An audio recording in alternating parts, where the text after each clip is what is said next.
Hello friends, and welcome again to the Marvels of Water. We're working with hydrotherapy in this series, and we're on remedy number 7. Hopefully you've made it through all these other, all the previous 6 hydrotherapy remedies. If not, you certainly can go back and watch those. This one that we're going to be looking at today is the sitz bath. Well, let's look at what the sitz bath can be used for. We see here, right here, just a picture of what a sitz bath can look like, okay? So these are some of the indications, some of the uses for a sitz bath.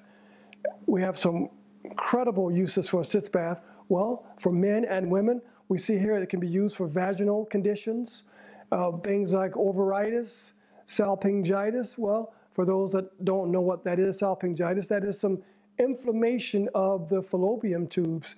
And of course, you may think, how would you know that you had that? You certainly might be checking with your medical professional, and you would find these things out. Also for prostatitis, man, there's some inflammation of the prostate, or for prostatic hypertrophy. That is, there again, some enlargement of the prostate. Also pelvic pain, bladder conditions. Also, it's been reported that you can, for someone that might have trouble, a child with bedwetting, you can use a cold sitz bath in times like these. Okay, times that it would not be the best is if someone is challenged with high blood pressure. So we can do these as a cold sitz bath or a hot sitz bath or as a contrast sitz bath. So if someone has high blood pressure, then we would not want to do the cold sitz bath, because you remember when cold water is applied, then we have, what is it? You remember? Come on, vasoconstriction. So if someone is challenged with high blood pressure, we don't want to constrict the blood vessels, all right? So that's a contraindication, a cold sitz bath for someone who is having challenges with high blood pressure. Also, there again, don't give a cold sitz bath for someone who is already chilled. But today we're going to be looking at either the hot sitz bath or the contrast. All right, so as I mentioned, we can do a hot sitz bath, we can do a cold sitz bath, or we can do a contrast sitz bath. If you want to know more about the contrast sitz bath or the contrast hydrotherapy remedy, we want you to refer back to the contrast baths video, all right? So now with actually in most homes, it may be a little bit more challenging even to do the contrast sitz bath, because you would have to have, as you can see this graphic on the screen here, you actually would need to switch your posterior from the hot bath over into the cold bath. Remember, 3 minutes in the hot and 30 seconds in the cold.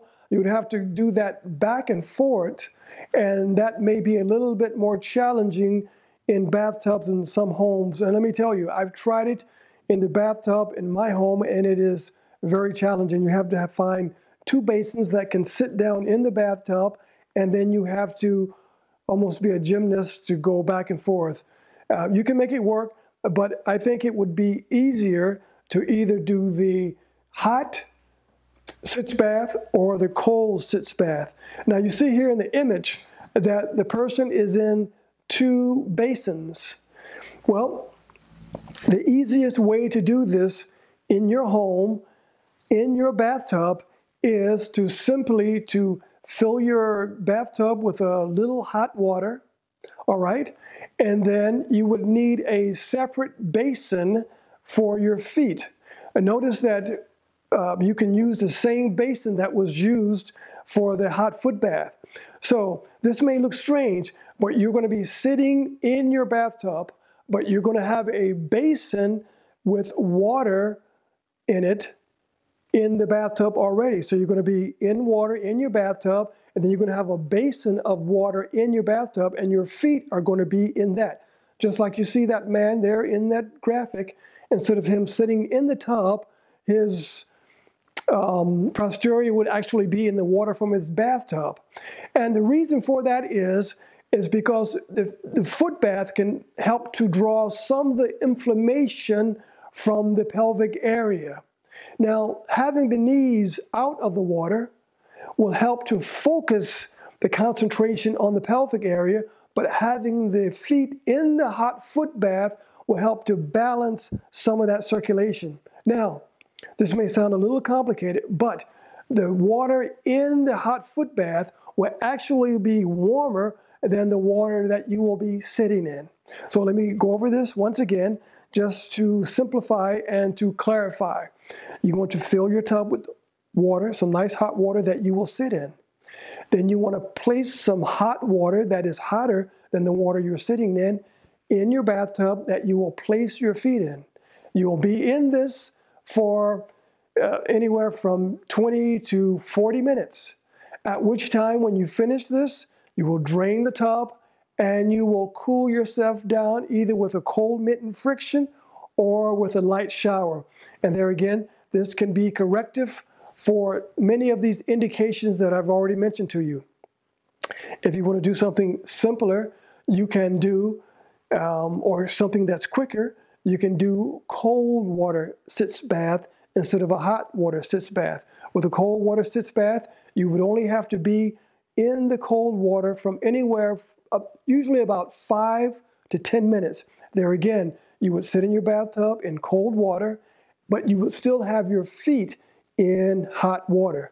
There again, cold water sitz bath, 5 to 10 minutes. Again, that's contraindicated for someone who's already chilled or for someone who has high blood pressure. Let me tell you, this sitz bath brings wonderful benefits for someone who is plagued with one of these conditions that we already discussed. I hope that you will try this, friends. I hope that you at least practice on someone. It might have to be a spouse or a child of something like that, but please practice today or sometime soon so that you can become proficient in all these hydrotherapy remedies. Thank you so very much.